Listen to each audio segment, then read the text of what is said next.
Hi everybody, welcome back. I hope you're good wherever you are and that you've been enjoying your day, and if you're just starting your day then I hope you have a great one. So today we're going to be talking about the Bermuda Triangle. This could totally be a series because there are so many stories that come out of the Bermuda Triangle that I couldn't possibly fit every single story into one video. That would be insane. Okay, so we're going to talk about the Bermuda Triangle today. Let's get into it. The Bermuda Triangle is also known as the Devil's Triangle, and it is one of the most mysterious places on planet Earth. Like, I think everybody's heard of the Bermuda Triangle, and if you know, then welcome. You're about to fall down a big rabbit hole. So it's located off the southeastern coast of the US, and it's in the Atlantic Ocean. And so, like, the triangle points are located between Bermuda, Florida, and Puerto Rico.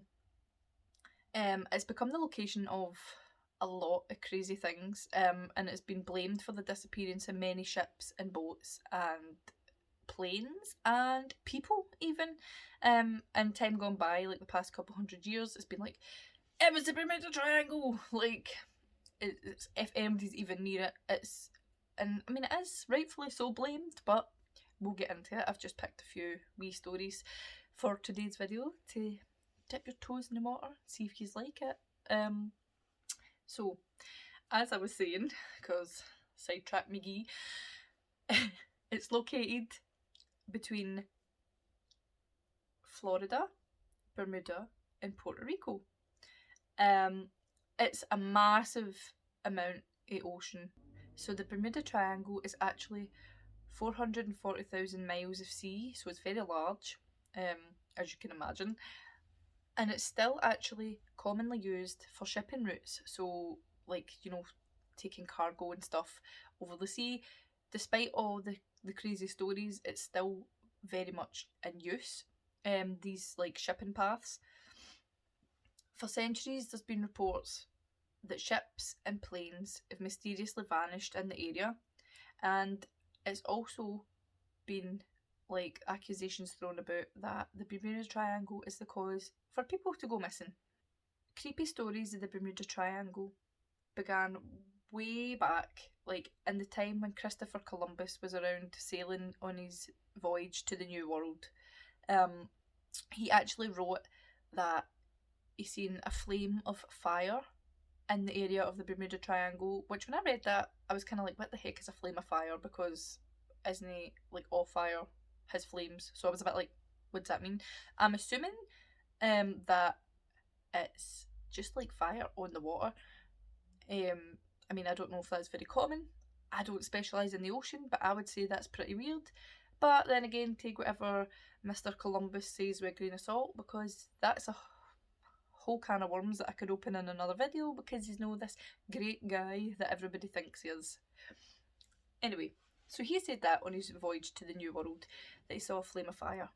And so that was like, this place must be really weird. But they continued on their voyage, so we don't know. However, the real mystery of the Bermuda Triangle wasn't actually made public till about the 20th century, when a naval ship, the USS Cyclops, went missing, along with over 300 crew members. And that was really the first time the public really properly heard about the Bermuda Triangle. The USS Cyclops set off from Brazil on March 1918, and it was headed for Baltimore. And it went through the Bermuda region, as, like I said, it is commonly used for ships to go through. And it was carrying over 10,000 tons of manganese ore. I'm not really sure how you pronounce it. I think it's manganese ore. And it's used in the steel industry. But it had over 10,000 tons of that on board. That is a big, ginormous amount. It set off on a fairly good day, and the first and only message that came for the USS Cyclops was no sort of troubles, and that was it. That was the only message they ever sent out before they vanished. Despite this, the ship vanished, and no one on board the ship or the ship was ever seen again. A search of the entire area was carried out to look for it, to look for passengers, to look for, I'm guessing, like lifeboats, cargo, anything to sort of suggest that there could have been some sort of weird accident. Has never been found. Even to this day, there has been no trace of anybody or anything from the USS Cyclops. There was no distress calls, no flares sent off, no signals sent out.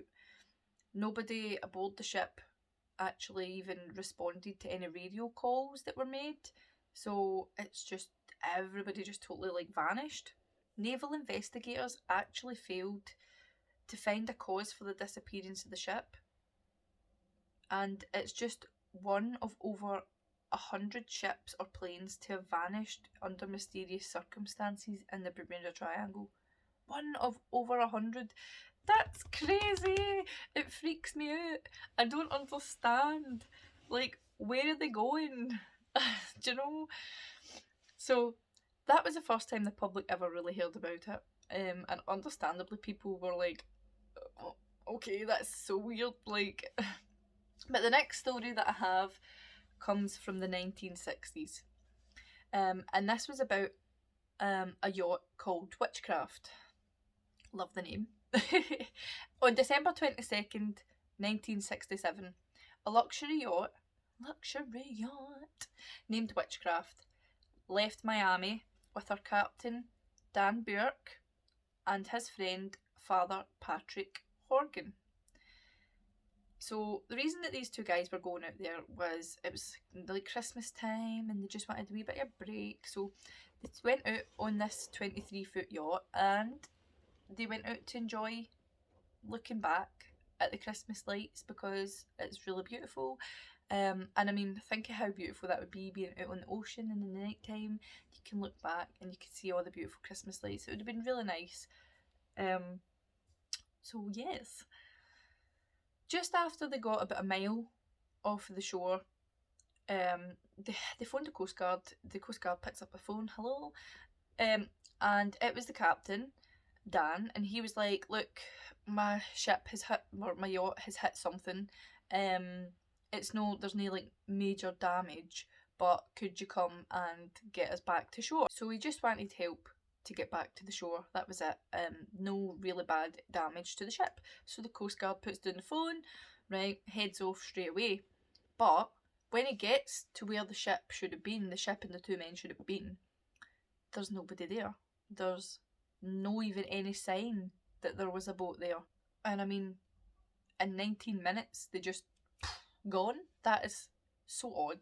So the Coast Guard says that it was completely deserted. There was absolutely no signs of any ship having even been there. So, you know, obviously, like, it's like the ocean's big and you could see boats in the distance. Nothing was there. And it was only 19 minutes. So, I mean, how would it be possible that the lifeguard, if they just decided, well, we'll just go out anyway, how would the lifeguard know have seen them in only 19 minutes? They would have seen them somewhere. So, there was no sign of them, and there was no sign, definitely, that they were stranded because they just weren't there. This particular cruiser that the men were on was described as being virtually unsinkable. Now, we've all heard the story of the Titanic, so, I mean, no boat's unsinkable, right? But the thing is, there were many life-saving devices aboard this yacht. There was life jackets, lifeboats, flares. They could have sent distress signals, and now, like I said, it was only 19 minutes between the Coast Guard hanging up the phone and getting there. You know, so it's, even if the boat had somehow sank all the way, you know, you'd think you would see the men out in like life jackets or a lifeboat, or there would have been flares or something, or they would have tried to phone somebody else at the Coast Guard's office, kind of bit, like something just to get there and be like, okay. And then I just don't understand, like, you know. So none of these safety measures like lifeboats, etc., were used, and the men had just vanished along with the yacht. Officials searched hundreds of square miles of the ocean looking for the ship and these men over the next few days, but ultimately they were unsuccessful. And neither the ship or the two men have ever been seen or found to this day, which is just another total mystery. Like, what? How do you go missing? Like, it just baffles me that we're all, as humans, we're like, let's go into space, but we don't even know what the heck's going on with the Bermuda Triangle. Like, and this isn't like a past thing. If you thought, well, I don't need to worry about that because it's all in the past, it was all years ago. There was actually an incident, a small plane with 4 people went missing in May of 2021. So there you go. Last year, a plane went missing with 4 people. It's still happening. What is going on? You know, like, it's just absolutely insane. I would lie as a child in my bed at night thinking, we really need to do something about the Bermuda Triangle. I don't know if anybody else can relate, but damn. I was like, I don't know what I'm going to do. Why is the Bermuda Triangle just making people disappear? Like, anyway, that's all that I have for you today, my guys. Let me know if you liked it. If you do want to see more stories on the Bermuda Triangle, feel free to leave it in the comments or pop over to my Facebook or Instagram page. They'll be linked below. Give me a follow. But you can also message me and let me know. I also have my email address if you would like to message any Bermuda Triangle stories or even any case requests. Just file them below. Let me know what you want to see. And if you like the video, give it a like. If you think it's worth sharing, then share it and subscribe. But that's it for me. That's it from me for today, guys. Have a wonderful day and I'll see you next time. Bye.